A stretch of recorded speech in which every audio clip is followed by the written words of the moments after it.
What does the Bible say about fighting lust and fighting temptations? So in the Bible, it's said to flee from sexual immorality. It's from 1 Corinthians chapter 6, verse 18. Flee from sexual immorality. All other sins a person commits are outside their body, but whoever sins sexually sins against their own body. Now, I was addicted to porn and lust for 10 years. And to deconstruct what is encoded in this message takes a little bit of work and it takes a little bit of introspection. I want to save you time and effort with this video and tell you exactly how I approached this advice from the Bible, flee from sexual immorality, and put it in practical terms so that anyone can replicate them and live according to the word of the gospel. So a quick story about me is that I discovered porn at 11 years old. Now, I felt shame and guilt, especially when I was trying to quit this sin, and I would try to pray these lustful thoughts away. I would confess to my priest every time that I do that, but it came to the point that every time when I would go and confess my sins to my priest, this was the exact same situation over and over again.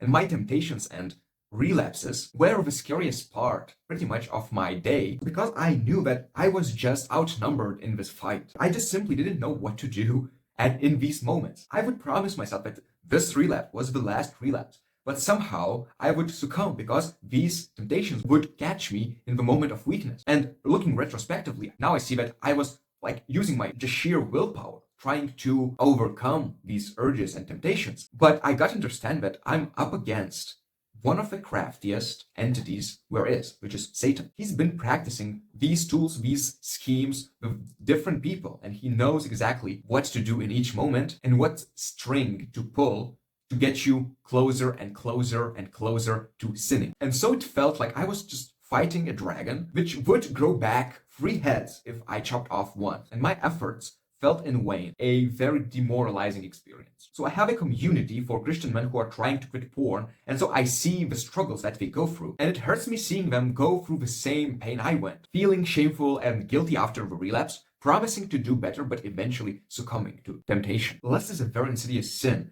because it's just like quicksand. It doesn't go after you with all its force at once. It drags you in like quicksand, little by little. And you probably know this too. When you get tempted, you feel like one peak won't hurt, right? And you just want to push those boundaries just a little bit, right? But the truth is that it's easiest to cut off that chain of events at the beginning. And the further you go, like if you're already kind of watching that material and you're masturbating already, like it's very hard to cut that off in that moment. It's probably too late. That's what I call playing with fire. And so what happens? People think that they fight the urges and the temptations, but what happens is that they entertain them. Luckily, where's a better approach? Let's talk about it. Imagine you and your mates were going to a basketball tournament. Like, you have everything a team needs. Jerseys, sneakers, custom handshakes even, but you forgot one little detail. You forgot to see who you are up against. You think that you'll just freestyle and win anyways. That sounds a little bit absurd if your goal is to win, right? Fortunately, people lack information, and that's how they approach their struggle with porn. They just come unprepared. And again, I was guilty of that too.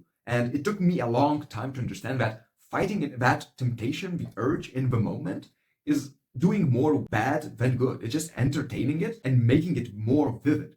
The exact opposite of what you want if you take what gospel teaches into consideration. And now let's talk about what does fleeing from the temptation actually means. We talked about what it isn't. Now let's talk what it is, at least for me. And you can probably apply something from my process as well. So the most important thing here, the takeaway, is that you need to have a plan for when unexpected things happen, when you are at your weak point, right? Like, for example, you're come back from work tired and you just got triggered by something, and now you have that urge. The best thing you can do is to have a plan prepared in advance in these moments. So here is my plan. It's 4 steps. It's really simple. The first step is awareness, right? It's kind of disassociating myself from my body and seeing it from a third person's perspective. What is happening with my body during the urge? But that's important because a lot of the times when we have an urge, a temptation, we just operate on autopilot. And that's when people say, oh my God, I don't know how it happened. It just, I wasn't even in control of the situation. You become in control of the situation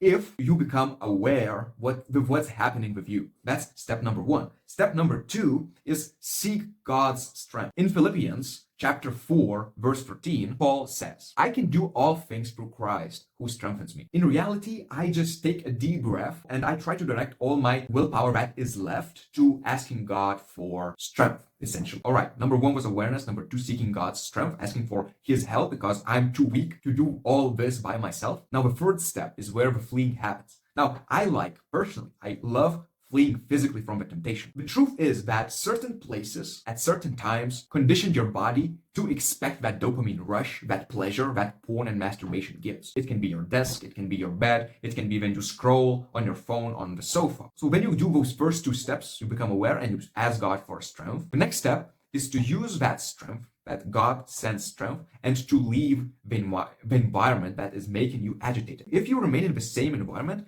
it's the same as fighting, right? For a short period of time, create distance between the things, the situation, the environment that is making you tempted, and go to a calmer, more peaceful place. For example, if I got an urge in the middle of the night while sleeping, I would just stand up from my bed and go to another room. I know it may sound overkill, but honestly, this method never failed me. All right, and step number 4, which is fleeing, but fleeing spiritually. So we took care of our body. We took it from the place where it's the most tempted to where it's less tempted.